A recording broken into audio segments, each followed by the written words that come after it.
Music is emotion, man. That's literally what it is, and that's what so many times you can think of a significant point in your life where you look back and it's like a song sticks out or puts you in a certain spot. It's nostalgic. That's why we love music. You don't have to be a rapper or a producer or be involved. You can just be a fan, man. And you can even not be a fan, but like subconsciously, whether you know it or not or admit it or not, that music is part of you, and it when you go work out or go to the gym, you put on music. Like you said, when you wake up and you're going to work, you put on music. When you're on your way home from a shitty day, you put on music.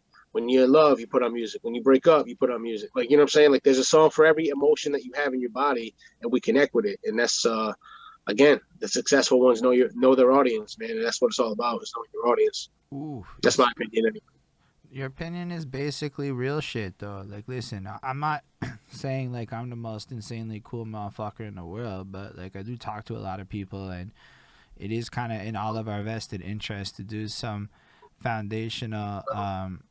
Yeah, I like that comment. Hold on, I don't even rate Montreal like that. I just suppose any of them. Period. I know way too many, and these way too many I don't even know, and I respect that shit. There's like a real anyway ecosystem presentation issue in a lot of cities. Just to like respond quickly to that, but early morning Metallica is a good way to get the blood flow. But I prefer 3 6 Mafia to Metallica if I'm in that kind of vibe in the morning personally. But like I don't know, man. This is it's a yeah. I got distracted by that Montreal comment. I don't even remember what I was saying right before that. I'm not even gonna lie. Uh, no, but it's crazy, like, cause yo, people like have all these different vibes with the music, and they have all these different ways of interpreting it. But connecting with your audience and knowing who your audience is kind of key.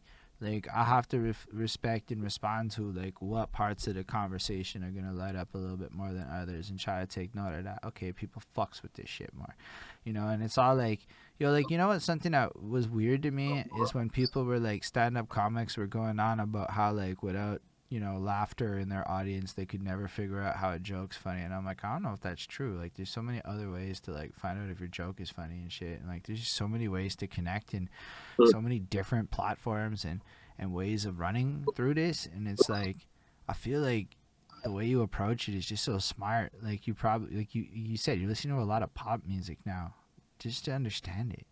Like, how many people just refuse to do that?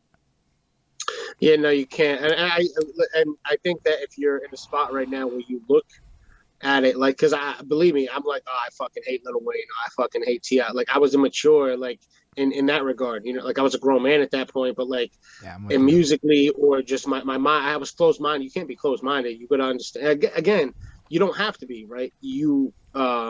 If all you're trying to do is talk some shit and rap bars over shit, you can do, you know. But like, if you want to have a business mindset of it, this industry is like 20% talent and 80% business.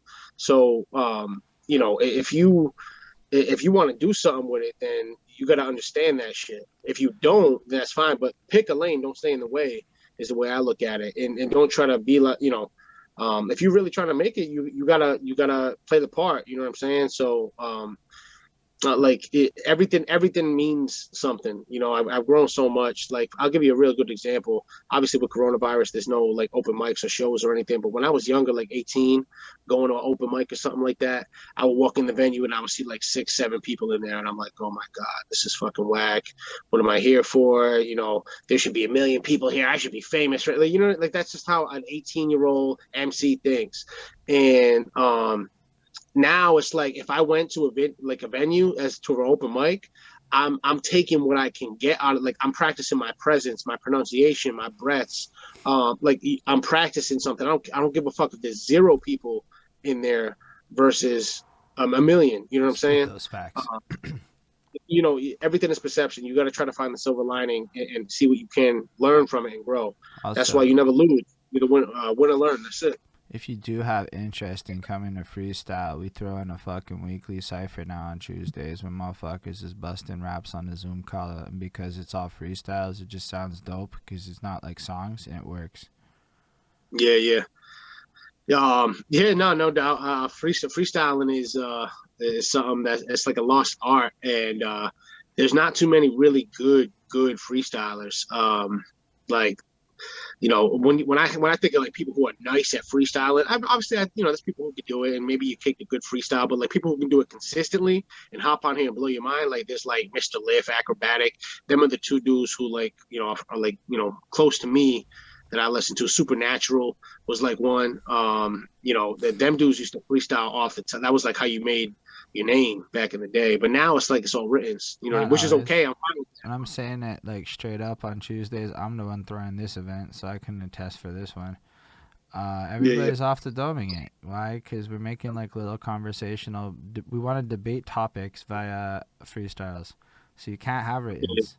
I mean, you may have it. Like sometimes I heard a dude drop a bar here. I'm like, I know where you got that bar from.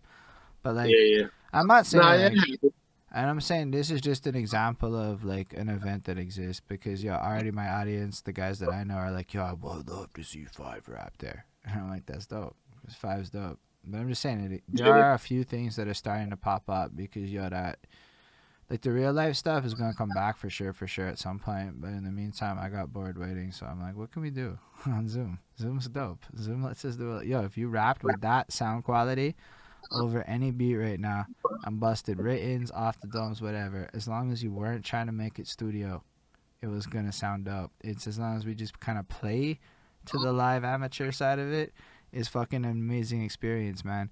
Like we sat there for 3.5 hours for the last 4 Tuesdays doing this, dude, and we're booked up, and more beat makers are throwing beats in, and it's like a vibe.